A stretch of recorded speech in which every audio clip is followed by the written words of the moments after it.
Hein? Vous savez, la guerre est en facilité. Hein? Biso ba eto communiquer bino toujours ba vidéo na ba témoignage ya ba FRDC to ko beta masona ngo awa.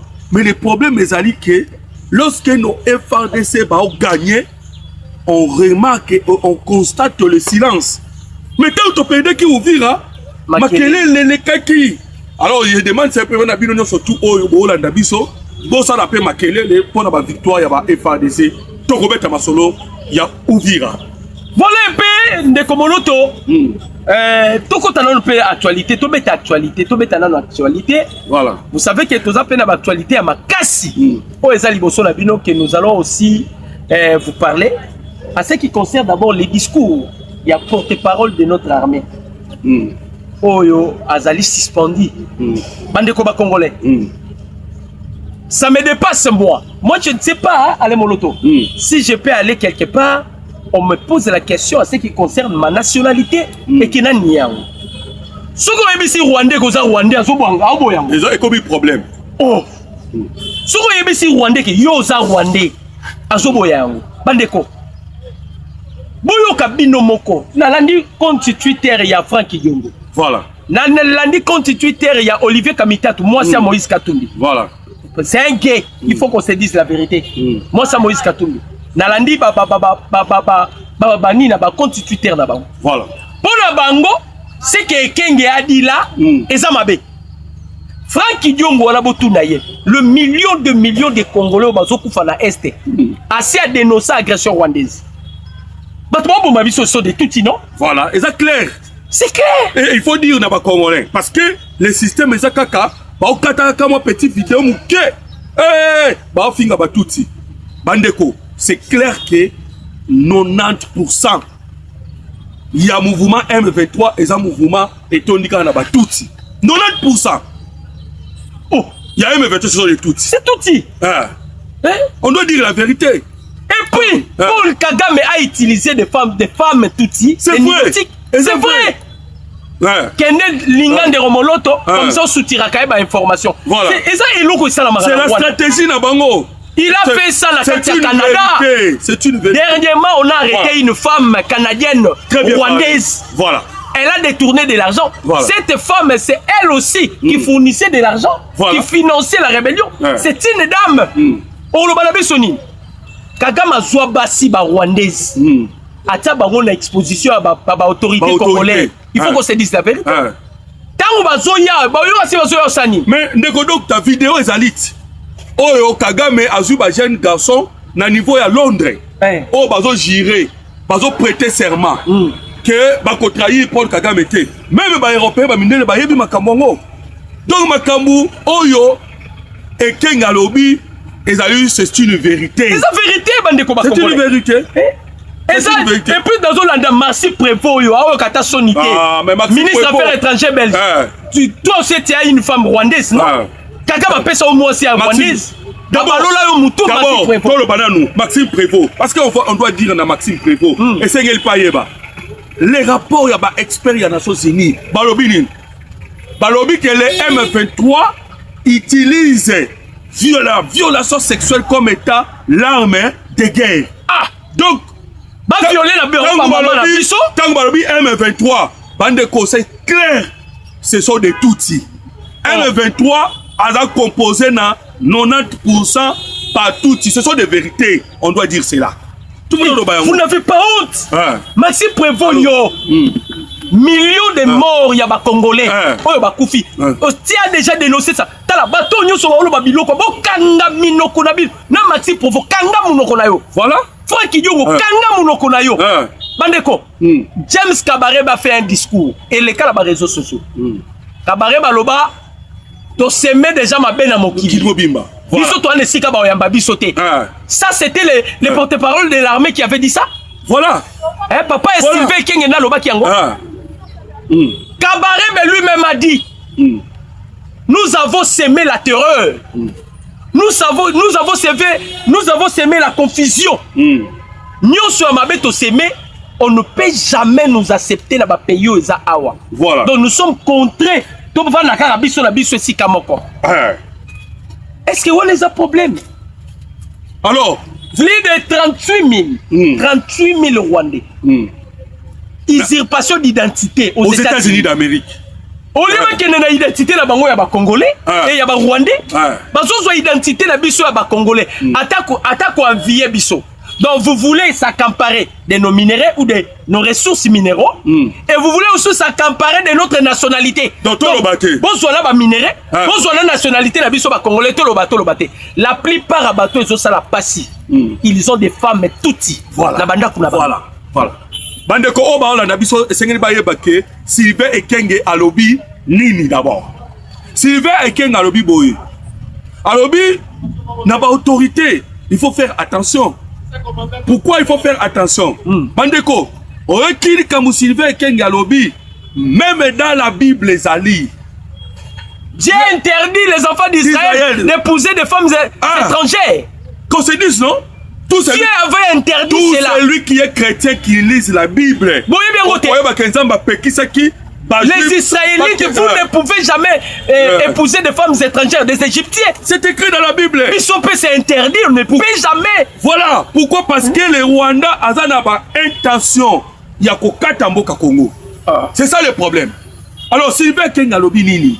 Sylvain Ekenge alobi que il faut faire attention à ces femmes tuti akoya obaliye ochena ndaku akoma bimana ndeko na ye misala ba bimana ndeko nete attention akeko zwa le faisait o akoya kobotisa bana na kata ndaku mobali na ye mais alobi ke azali cousin na ye. Il a dit la vérité. C'est la vérité. Ce qu'il a dit c'est la vérité. Il a dit oh yo esalamaka. Alors et puis vous savez quoi? Les Rwandais bah ça cannabis mingi. Pourquoi? Parce que communication ya Patrick Mouyaya est faible. Sylvain Ekenge kailo kwa lobby. Voilà pourquoi tolé mbanamoko na réseaux sociaux. Tolé. Ba tout ba komi koloba. Pourquoi? Parce que communication ya biso est faible. On doit se dire la vérité. Les gens ont bénéficié de la communication, bah ça est l'autre côté. Kobanga oyo se kota mais eza pour communication parce que et seigneur qui biso peut toi na réseaux sociaux toi expliquer en réalité auta kina likamwana wapi il expliquer quoi azali ko expliquer bande ko c'est grave hein biloko lobby et c'est ce qui se passe à l'est de la République démocratique du Congo. Oui. Même ba chef coutumier vous savez que pour quelqu'un m'appelle ça bango nyonso ba et puis pour voilà c'est l'objectif la ligne de choses il y a infiltration la biso. Voilà. Oh ba congolais ba tenir compte té.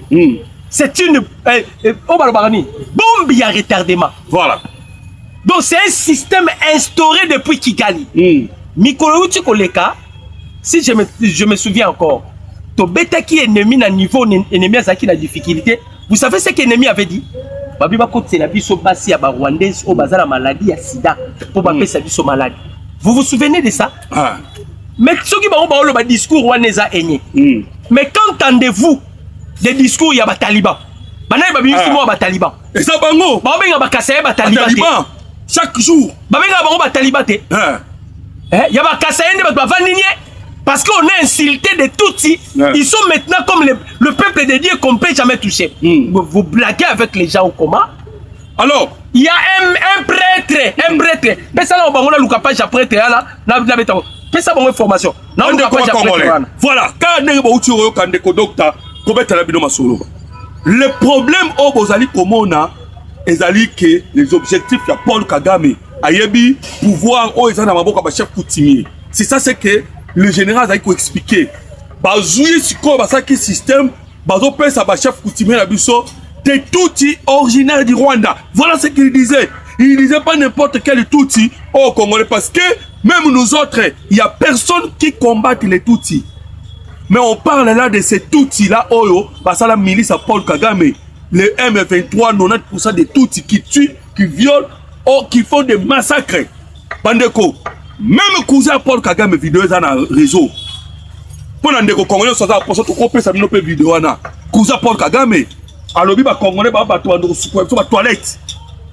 Alors, l'orgueil que vous sentez là, Ezobimana Rwanda, et Bimaka, et pas Tutsi, Rwandais, et surtout, tu expliquer qu'il y a trois sortes de Tutsis. Ces Tutsis-là qui viennent de l'Ouganda. milice à Paul Kagame oh le ba confu babanda CNDP nous d'abord Afdel oh babanda Afdel oh babanda CNDP oh bakota na RCD ti na M23 90% ce sont des toutes na otangela bino document ya archevêque rwandais na Uvira soko za la besoin vidéo wana j'espère que vous connaissez mon numéro voilà yangoyo j'ai ces vidéos. Qu'est-ce que l'archevêque dit?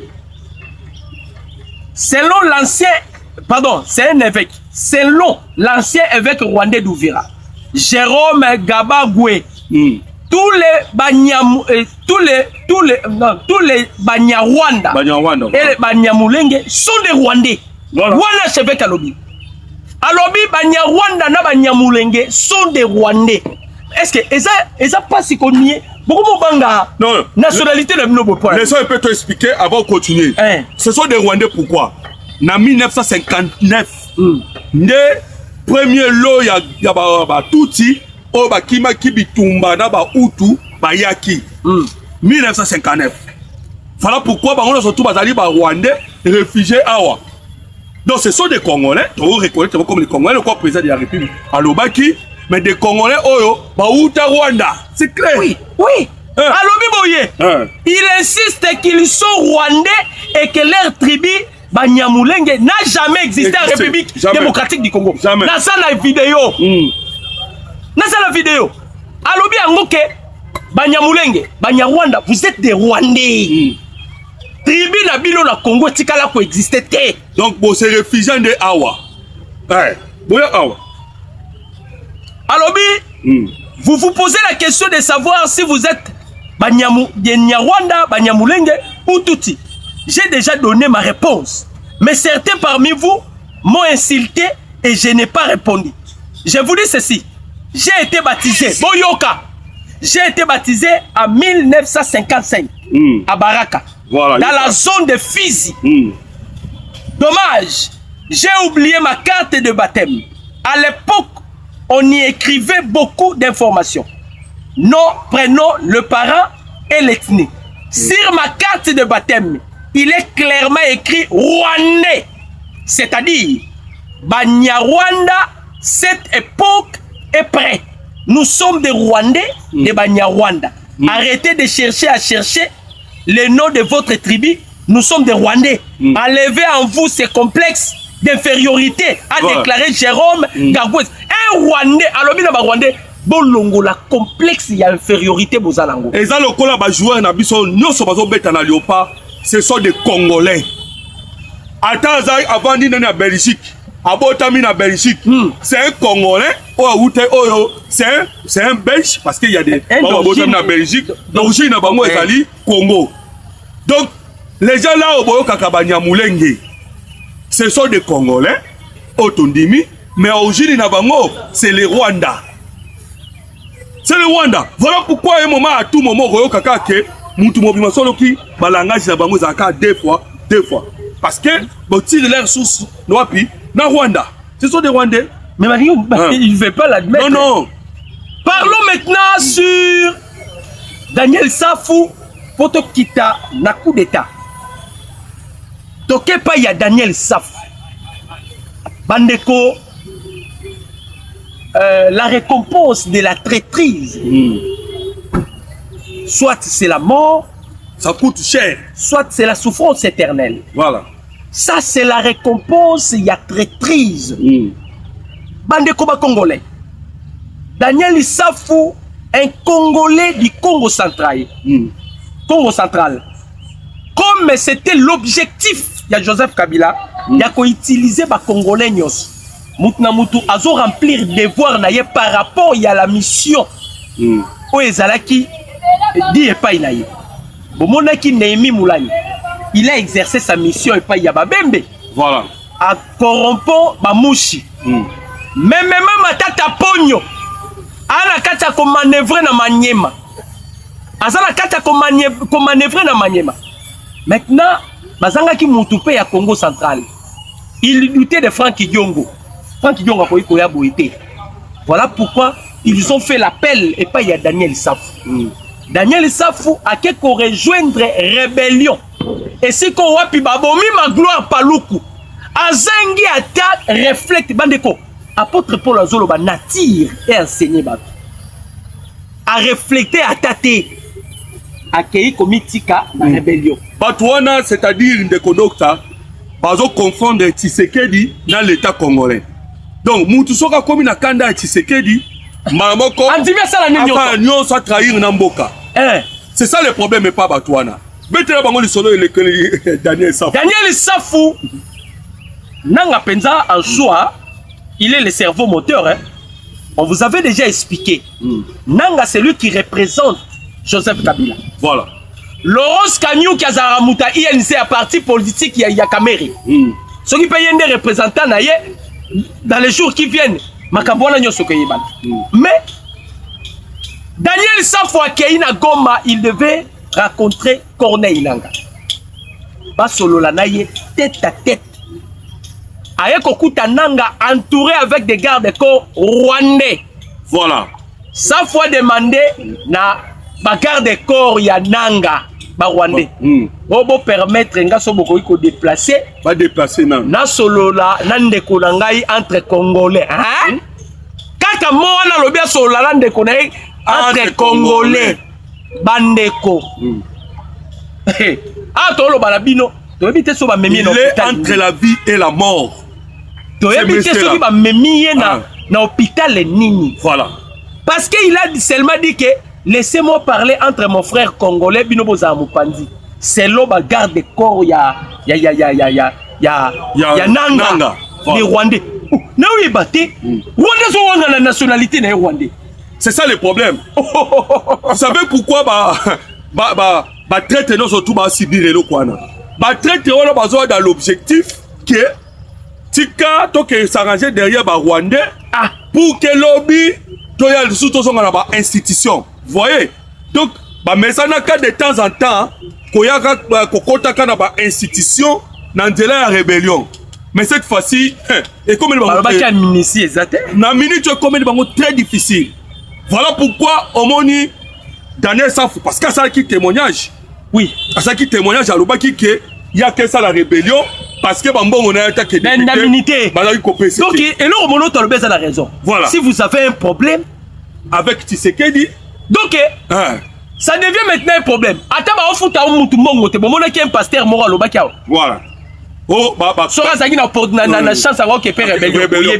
pour bakati c'est comme si Tshisekedi nda komi ko tinda bino na rébellion et ça la kate ou bien vous voulez accomplir ce qui a été prédit par nani Gabonais otozana yo na nyabe donation c'est un Gabonais na osala ba recherche abe donation la za Gabonais Fulgence Mute baza Malawite oyo nani Ambongo boyebi centrafricain Daniel Safou a osé demander aux soldats rwandais qui protègent Corneille Nangaa de se déplacer pour qu'il puisse s'entretenir seul à seul avec son frère congolais. Mbalamoko basoda rwandais basiliki. Ils ont pris Daniel Safou. Ils ont fouetté Daniel Safou. Babetie Nanga alobi ata IOAT. Parce que Nanga est incapable, il ne peut rien dire. Nanga c'est un esclave. Nanga est en prison. Azana prison moko ndeko yo za bien.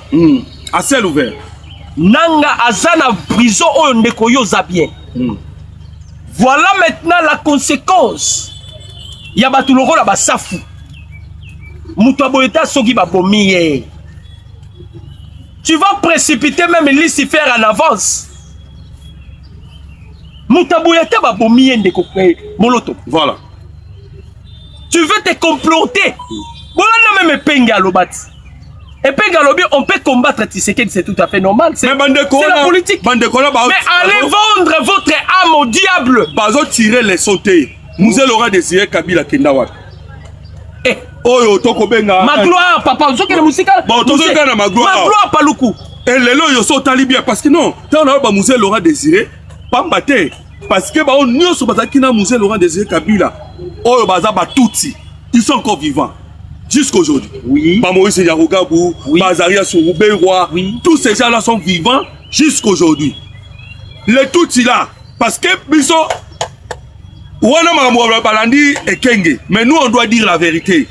C'est tout là venant du Rwanda. Tout va bien congolais.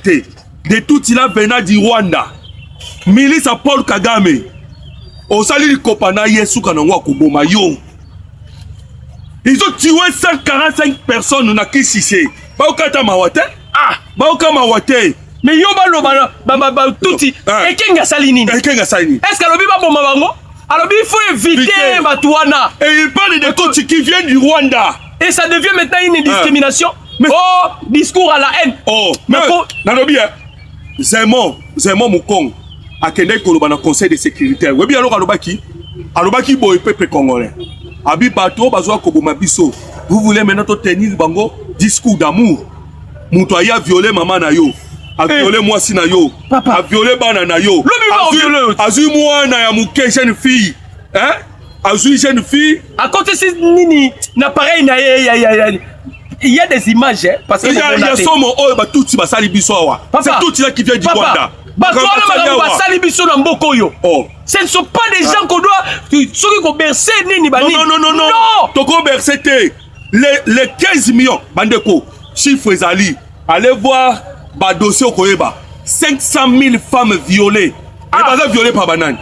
Viol wane bandeko. Et où tu Rwanda te? On se pose la question. Koko ya Franck Diongo, ou bien famille Franck Diongo. Bango ba kina violer la Rwanda. Boy bisabiso ba Congolo ba kina violer les femmes rwandaises. Bazawa. Mais bango chaque jour ba mama na bino na et puis il y a les instruments. Voilà. Et puis il y a une chose qui se passe. Bazo sangisa sikoyo génocide ya batuti.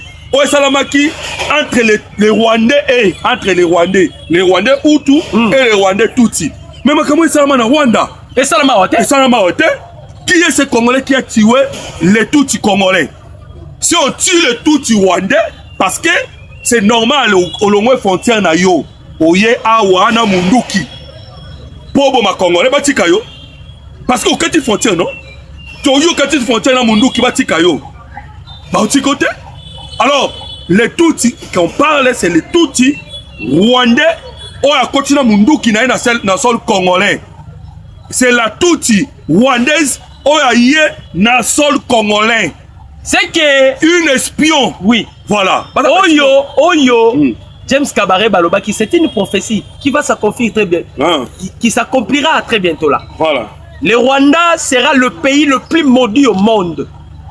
Et tous les Tutsis, vous êtes des maudits et des maudites. Tutsi Rwandais. Ba Rwandais oyo onyoko la biso. Bobomi bako. Mutu lokola nyarikabu. Mais mutu lokola nyarikabu. Kunda batwa. Mutu lokola kunda batwa. Akatisi na Congo, abomi alikagama ke bomba eko. Abombiye. Aletoa ba parole d'amour. Kagama bombiye. Bombiye. Et ça discrimination te. Kaka o ekenga lobi ne comme discrimination. Pourquoi vous ne voulez pas la vérité? La vérité est devant vous. Même Kabila Tango ayaki la même style. Voilà. Et belé bazusu ba rwandaise. Ba ki to nani? Natai, Nabilongi. Hein? Moloto. C'est une sélection au Paul Kagame Sala. Ce sont des biloko na yo wana ko bebisa. Na lobi na bino na Canada bakangi mwana mwasi rwandaise. Tout maintenant l'isolo ya coup d'état. La présidence. Voilà. Et puis nous allons parler maintenant de la sur la situation sécuritaire. Il y a guerre, il y a Ouvira. Bandeko ba Congolais. Vous savez que le président Tshisekedi Tshilelo Baolukai. Il y a un porte-parole. Il y a opération militaire. Bato baote kota maboko na mobondo. Ce papa il a dit quelque chose. Alobi. Baebele bazali sima ya mukonzi ya mboka.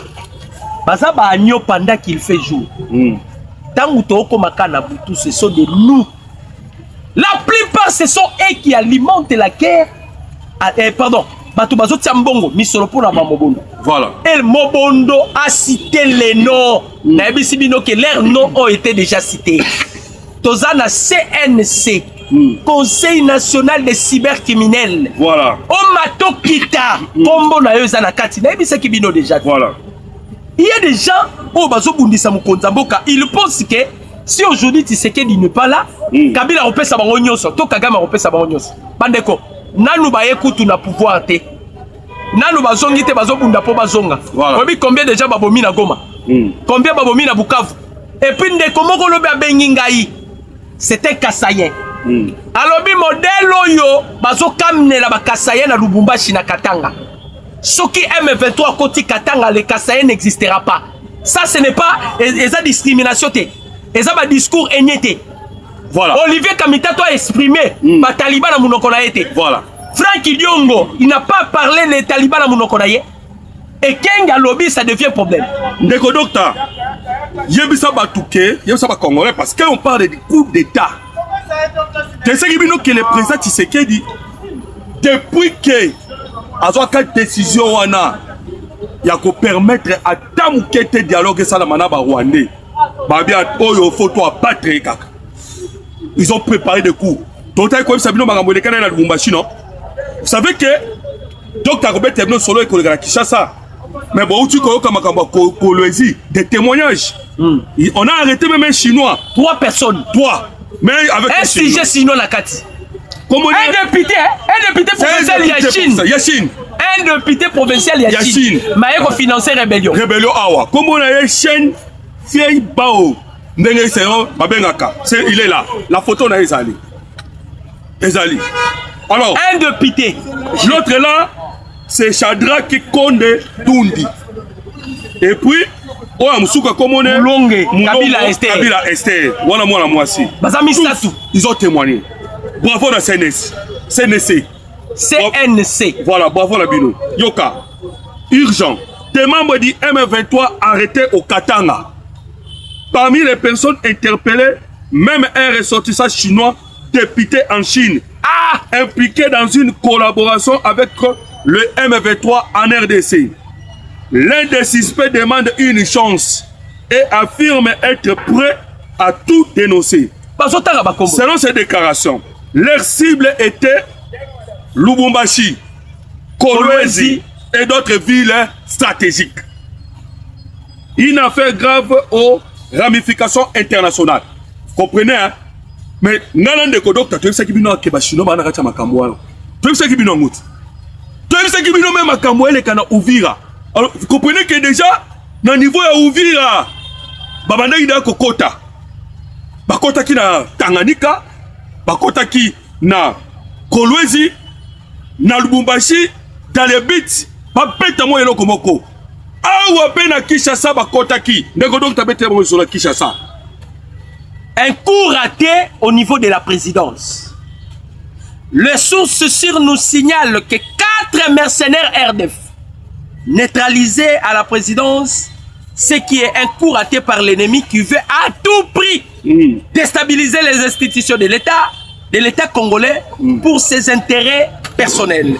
Toute personne qui parle à mal ou qui a un langage croisé avec le M23, dénoncer là pour protéger ton pays. Le Congo ne sera jamais comme avant. La patrie, moi j'ai toujours dit, la patrie est la vie. C'est-à-dire, étape il y a dialogue et aussi batté. On va dire quoi basango baozangate. Lorsque Bemba avait dit que moupe bande ko lukababo matsekedi bato soki on va faire. Bemba lobaki tout. Alobi bato yo lukababo ma chef de l'État. Aussi te expliquer bandeko tozo continuer ko expliquer. Voilà. Fulgence Mouteba ce n'est pas un serviteur de Dieu. Jusqu'à là c'est un candidat potentiel ya ba Rwandais. Voilà. Oyo ambongo aye ko sala makambo ya Nzambe na Congo na Centrafrique qui n'a jamais servi Dieu. Aye on a casquette ya ba moupe parce qu'ils savent bien que les Congolais sont faciles na manipulation. Voilà. Franck oyo nani oyo abe Donatien Bokende na Kabobo Tuna, il n'a jamais servi Dieu. Avec de missions précises. Et puis, c'est là, Tokobeta, il sera Uvira. Vous voyez que M23, Bakimaki na l'église. L'église catholique. L'église catholique. Tokobeta, il solo. Et si on va même cache d'armes. Ouais. bakena ko se retrouver la minduki na bango tellement qu'ils étaient en difficulté nde omoni bao ya sultani babimi awa bao ya sultani babimi awa bayebaki déjà que baza en difficulté baza bloqué bango batimbisaka bango batelefonaka na bango yango bomoni bato wana batelemi en soi tozo continuer koloba objectif na bango eza nini objectif na bango omoni pe ekoti na este pe ezoluka ekota na este bango baza contre yango bakope ekokufa kope na bango ekokufa voilà basi na bango babala baza na babasi na bandako ambo momoni mosusu baolakisa baimagine ndenge azokata mabina urgence Muteba vraiment wana mbongo Muteba na Muteba na mbongo mpe tala ndenge azokata mabina azobina vous allez comprendre que ce sont pas des pasteurs bandeko na ngai bakongole Muteba uti koloba makambo na perchoir na kati ya sanctuaire na kati ya lieu saint bayebisi malobo olobi yaka na bapreuve akoma okima alingi ata bapesa lisu miko aloba te c'est la honte bato wana sikoyo mposa eza nini parce que tisikedi abloke bango surtout que avec la résolution 2808 baomonake bakosan sortir te voilà. Ils veulent maintenant koluka kodestabiliser la République démocratique du Congo baoya sikoyo boye bazoluka sikoyo mokonzi ya mboka boye par un coup d'état bakangi bango bamercenaire bakangi baespion ya RDF 4 espions neutralisés toyebisaki bango bandeko bakongolais makambo na bino nyonso bozosala Dieu n'est plus avec vous c'est ça la différence tout ce que vous faites soki kaka nzambe azala bino te vous êtes déjà tenu en échec tu bakomi koluka maintenant la vie du président Tshisekedi heureusement tolobaki yango déjà ce qui concerne les renseignements à ce qui concerne les renseignements bandeko toali kolo na renseignement merci bandeko CNC tozali kolo CNS na CNC bavie bukasa bapacho panda kachoki en tout cas bozosala musala kitoko bosala musala il y a encore une dame là maman moko maman na bosala kombo na ye asa wana maman aza somo maman na naza entre na CNS ou bien na CNS mais c'est là bo interpeller en bongo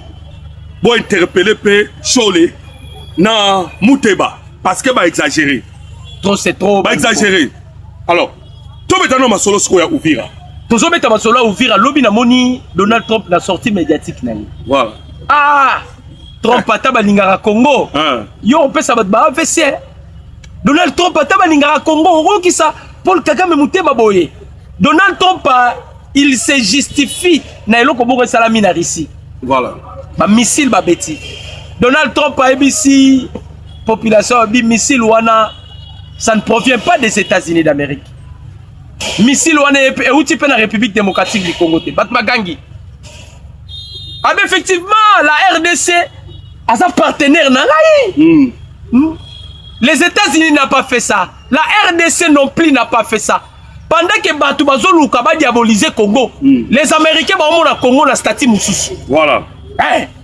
les Américains bazomona Congo na statut mususu pendant que bango bazotambola parce que onyo so baosala baluka ba diaboliser ba Steve Wembi ba telemi Donald Trump na bakisamo maloba ya Donald Trump Trump alobi boy dans la vidéo Trump aux côtés des Zelensky déclare avoir mis fin à la guerre entre le Congo et le Rwanda.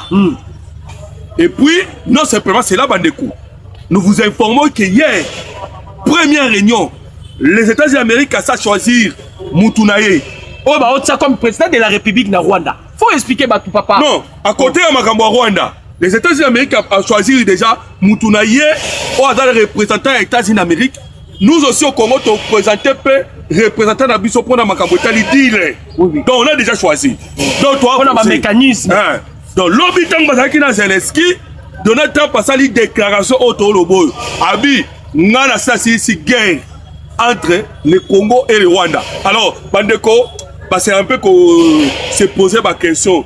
Mais Trump, pour donner le temps, tant que alobaka nga sisi guerre, nga sisi guerre. Bandeko, vous savez pourquoi Donald Trump a tout azali ko répéter mot plusieurs fois. Est cause à ta 30e fois. C'est donc Donald Trump. 30e fois Donald Trump parle au baquet à ici la guerre entre le Rwanda et la République et la RDC. La RDC. Ndeko docteur, vous savez pourquoi? Pour la Trump a dit que guerre Rwanda source financement, membre de l'Amérique. Amérique. Le pôle américain c'est retiré déjà, c'est fini. Et ça la longue vitesse. Et si tu as vraiment réfléchi. Mais bon, on est pas le guerre. Voilà. Donc c'est ça la profondeur des choses. Comprenez que Trump a dit ici. Là, tu as dit que ouvira. Pour comprendre que guerre ici. C'est-à-dire les Américains, ce sont eux qui ont alimenté la guerre. Et ce sont les Américains. Nde bazaka na moua. Comment on a fait makasi? Oh, so ba simbi rébellion et kendaka vraiment de l'avant. Avant babeta coup d'état à Musée Laurent Désiré Kabila. Voilà. Les Belges sont allés voir les Américains parce qu'ils savent bien sans les Américains, ils ne paient rien. Voilà. Les Américains ba paient ça qui approbation là-bas. Donc je comprends directement. Ndenge Donald Trump a Zoloba, c'est que Donald Trump, il sait déjà que mbongo ko uta wapi. Ayebisi Zelensky, ngana uti ya kosisa guerre. Il y a Congo na Rwanda. Voilà. Alors et puis na moment oyo ngana Tshisekedi to sololi makambu ya minéré. Yo pe solo na yo na possibilité to si ça peut guerre ya bino na Ukraine. Kolanda ba makote. Oui, kolanda ba européen te. Oui oui. Ba okosa yo. Bazaki na Zelensky lobby. Alors bandeko ndenge ka to ko yebisa bino ke guerre et sili. Nous vous disons guerre ici. Pourquoi? Parce que la base arrière. Kagame a outi kosala komeka. Tem saibino ke Kagame banda a bandi guerre oyo. 5% kaka. Il y a territoire national oazui. Nous vous disons, les 5% wana exact que to négligé parti il y a est nabiso. Non. Mais nous vous disons 5%. Kagame a ciblé Bamboka o eza pene ya Rwanda. Tel que Goma, ils appellent à Rwanda, tel que Bukavu, ils appellent à Rwanda, tel que Rutshuru, Masisi, et puis, à qui peut tenter na Uvira. Et qu'est-ce qui s'est passé? Au moment où on a Uvira, a commis comme Musika na Rwanda. Place nini tous les matériels au bas français va faire ça qui est. Parce que, a commis qu'on quitte en profondeur ya Congo. Mais profondeur ya Congo à l'élo. Et dans les mots, il y a 97 ité. Il y a 98 ité. Et ça peut 98 ité attendre. Ça devient difficile pour Paul Kagame. Alors, au moment où vous avez tombé dans le aïe Uvira, Ameka Sikoyo, Akende Gakatanga. Non, Ameka Gakatanga, en même temps, Orbo, Azui, Ache la technologie. Parce qu'il faut dire, Kagame a bouna la technologie, ou est pas français. Na Mindouk oh tout. Oui, zalaki na Mali, na Burkina Faso, na Niger. Oh ba français ba bengani bango. Ba français ba sangisi yango tout. Député na bango européen tabinisi secret. Ba ye na yango nyonso wapi na SARDC. Mais ba ko kakate. Pourquoi? La technologie ba tchaki na ba bateau pour que ba sala ba bouillage électronique. Pour que ba meka kosala ke nos drones matate, CH4P matate. On avait neutralisé cela. Comprenez que est neutralisé. Alors, ce qu'on gagne dans la minute, c'est Zawapi. Guerre est comme qui a 15 km na Uvira. 15 km, et pardon, 8 km na Uvira. Les FARDC sont encerclés Bango. Ils sont encerclés. Tofungoli eto. C'est-à-dire, bazala kacha eto. To encerclé, to tiki vide. Nandela ya sangue pour que à partir ya sangue babima nous évitons la perte de la vie humaine particulièrement bandeko na biso bazana Uvira. Voilà pourquoi il fallait que fungula bango moins vite pour permettre bango babima bandeko la ville on contrôle la ville ce qui aujourd'hui autobengi colline to ba montagne et ba colline ils sont tout autour et ça na maboko ya FARDC wazalendo to permettre ka bango babima parce que na kati ya ville na minute oyo nde oyo kaki mukolo liboso to kota ki na ville bake ko batama na ba église catholique. Na ba église catholique. Ba mupe ba batem do ba finiki bango ba msu ba konti na ba chambre na bango ba bomba lukuta so ba sala biloko nini. Ba batami na kati wana ba bombami. Voilà. Les prêtres catholiques vous faut. L'église catholique, je n'ai plus confiance. Hein? Yoka Sikoyo, depuis 5h30, des combats entre les M23 alliés au Rwanda et le FARDC coalisé avec nos Wazalendo s'intensifient dans les collines de Kingongo. Place colline à Kingongo, on est arrivé sur la colline des Apélépélés. Place Makamouvandiga. Voilà. Et Katongo. Non loin du port de Kalundu d'Uvira. Au moins du port wana Kalundu d'Uvira. De place Oyo, toi sous Musikate. Par qui somo, c'était non loin place Oto. Beta qui des avions, des bateaux là-bas. Des bateaux là-bas. On va bien sur speedboat wana. Beta qui nous sont balés. C'était là. Alors yo kasikoyo, makampa ces okeli. Non loin du port Kalundu d'Uvira. Des tirs d'armes lourdes et légères se font entendre par les habitants de la ville d'Uvira, confirmant ainsi les rapprochements des affrontements vers le centre de la ville d'Uvira. Alors, maintenant, comme Congolais, yoka le pourquoi, parce que on a voulu montrer aux États-Unis d'Amérique, que les Rwandais, la communauté internationale, que Paul Kagame jusque-là a continué à violer l'accord de Washington. Parce que décision, il y a 75 km. Et où t'as qui n'a conseil de sécurité. Il faut se retirer. Combien? 75 km. Mais tellement qu'il y a beaucoup de doutes, à beaucoup de bima. Voilà pourquoi la République démocratique du Congo est Seigneur Kalaksana Bango non somoni Kagame abimi ouvira te. Voilà maintenant total sabango que abimi ouvira te et par sanction équitable. Bon, to beta Kagame to silana na ye. Kaka lobby. Écho des ISA. Rwanda. Les cabinets lobbyistes du Vobaten ont crucifié Kagame. Tente d'unifier l'opposition rwandaise en exil pour prendre le pouvoir au Rwanda. Voilà. C'est là qu'il lobby le 28. Ils ont réuni tous les opposants. La semaine dernière, j'ai eu l'honneur de rencontrer des membres d'un mouvement d'opposition rwandais. Des Rwandais courageux qui s'opposent fermement à la dictature de Paul Kagame. Les Américains appellent ça la dictature.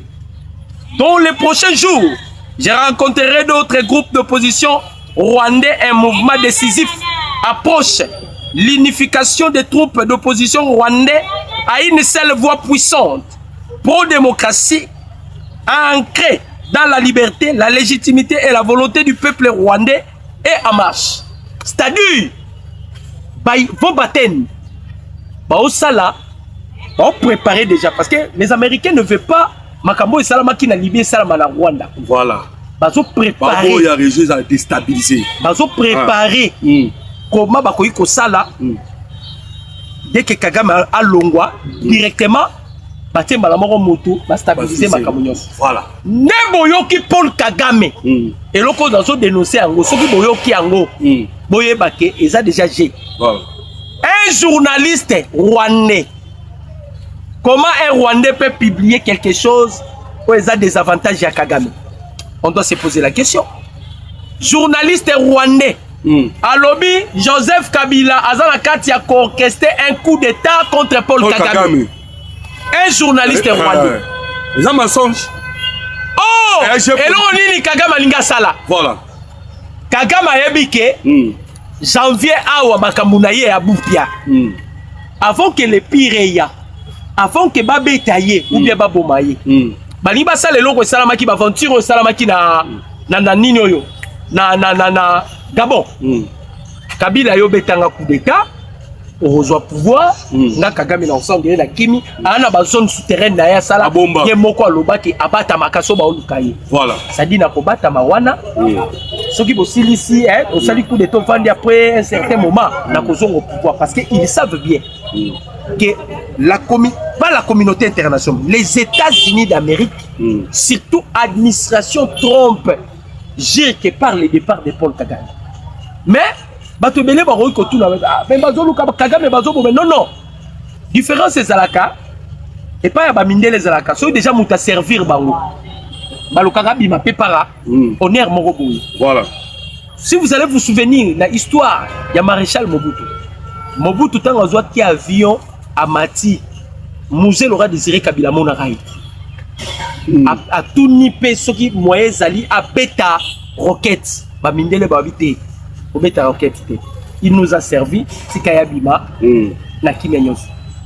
De la même manière avec Paul Kagame. Mais il y a Paul Kagame ça m'a bé par rapport ya nini. Il y a déjà bras de fer, il y a des présidents. Oh, ils ont troublé et ils mboula na mboula. Surtout pour avec le président Tshisekedi Koya na kaka ya pouvoir, ils ont troublé sur troublé. Na bango mi balé moko fo mutu na ye koya. Fo mutu ya mutu moko koya pour que kimia ekota.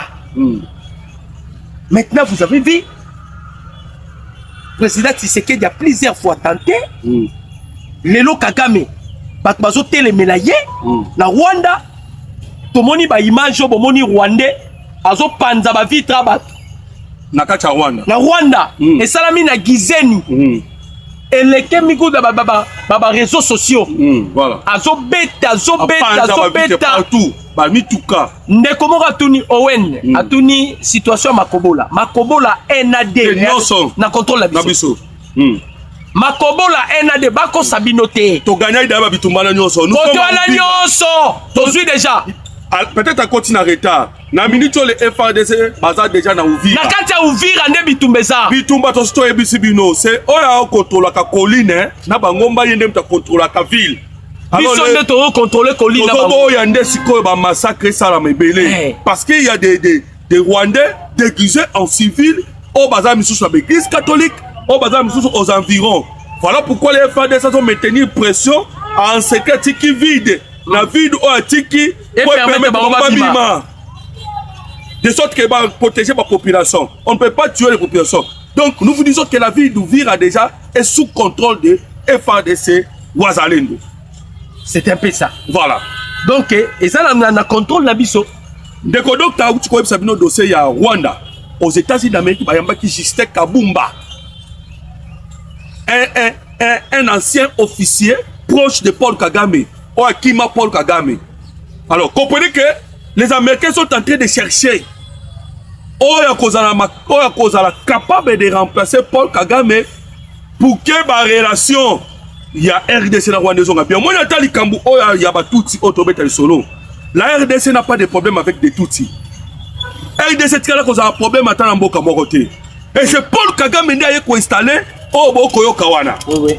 Parce que à un moment où décision armée où tu kokoya sur Sylvain et Kenge na kota ngi la bande ko voilà communiqué où tu kokoya l'état-major général des forces armées de la République démocratique du Congo FARDC condamne le propos tenu par le général major Ekenge Bomoussa et Fomi Sylvain stigmatisant la communauté Tutsi sur les antennes de la radio-télévision nationale congolaise le samedi 27 décembre 2025. Tirant les conséquences de cet acte, il a été décidé la suspension du précité de ses fonctions de porte-parole de FARDC. L'état-major général de FARDC tient à préciser que les propos décriés ne reflètent en rien la position officielle de la République démocratique du Congo, ni celle du commandant suprême de FARDC, son Excellence, Monsieur le Président de la République, encore moins celle du gouvernement. Ils sont incompatibles avec la valeur républicaine et les missions constitutionnelles dévoluées au FARDC. Donc, comprenez que, Monsieur le porte-parole, il y a armé Azali suspendu. Suspendu pourquoi? Là aussi, on doit se dire la vérité, Bandeko. Position ya président Tshisekedi des Aboyi. Aboyi à Kagame, atia siko sensibilité na kombo oyo tuti par rapport ya génocide oyo esalamaka na Rwanda. Donc ce qu'on touche kaka, vous voyez que entre les Tutsis et les Luba, on va plus stigmatiser, ce sont les Luba. Aujourd'hui, un individu a Kobima même, à lobby, quoi que ce soit sur les Luba, au comment on a interpellé, ça les côtés. Mais tellement Kagame a été vraiment génocide rwandais, Rwanda Batouti. Parce que génocide ça m'a Batouti. Batouti Bakufa, Batua Bakufa, Baoutou Bakufa. Mais Kagame a été Kaka Touti. Et ce n'était pas pour rien. Allez lire le livre de Charles Onana. Vous allez comprendre que ce autant le livre de Charles Onana, au comprendre que les responsables numéro 1, Oyo Azalaki à la cause, il y a génocide, il y a Batouti, c'est Paul Kagame. C'est Paul Kagame. Et le même Paul Kagame a l'ingapé sous ça la génocide, il y a Batouti, Congolais na Moulenge. Pour ce n'est pas Yangoana. Pour couvrir les 15 millions d'euros abomis na Congo. Vous comprenez? Si on m'a dit que na Ouvira, Bayekoya, Fizi, l'objectif c'est que Akomana Moulenge, Abanda Koboma, Banya Moulenge. Kagame n'est pas protecteur de Tutsi. Kagame n'est pas protecteur de Banya Moulenge. Kagame c'est lui qui a besoin d'ailleurs. Génocide ya Rwanda des Akaye. Les Français sont bien. Voilà pourquoi les Français vont protéger Akaye.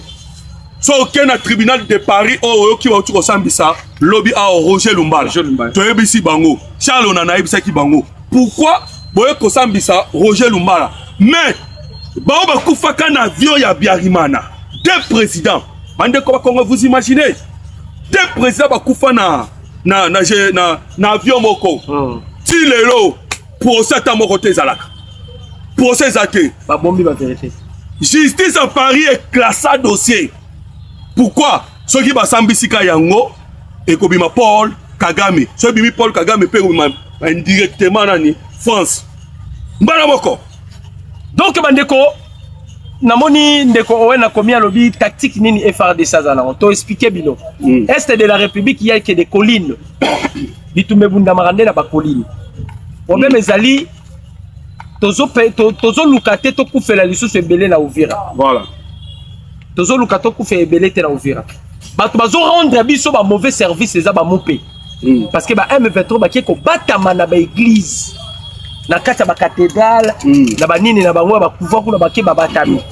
Parce que au lieu bango ba dénoncer bango, bazo dénoncer bango te. Mais N'engé déjà tolamuki na Tongwawa, il y a des images où au moment la population va se déplacer. On s'est déplacé parce qu'il y a des tirs partout, des armes lourdes. Donc on veut déloger par force l'ennemi. Parce que si on contrôle Uvira, l'ennemi a cause de la difficulté à Grand Katanga, à cause de la difficulté à Kalemi, à cause de la difficulté à Minembo. Donc ça dit tous leurs plans au bandé qu'on tournait tout autour d'Angoua n'est pas difficile. Voilà. Avant-hier, tu bombardes qui base nani, qui quartier général la Maroba qui côté na Kala côté ancienne base ya Monisco. Tu bombardes qui Donc voilà. Ils sont maintenant en difficulté. Même un renfort réseau où tu as la Kigali. Pour combattre na ouvrir les allées lolo passe. Et comme il passe. Ils avaient la facilité na Bakoma, na Babukavu, mais na ouvrir eza nini. Tant baoya, bon matabo qui tabaku talaka na biska da bawazali. Donc c'était avec plaisir que donc d'abord système pour renforcer tous les systèmes il y a technologie. Oh yo Rwanda acha na minute eza neutralisé. Wa to ko bana partia ouvrir. Donc ba moni na bango lac Tanganyika mais bakiti ti na Katanga te. Ah to ko ebisa bino bandeko Burundi azali a obunda biso elongo.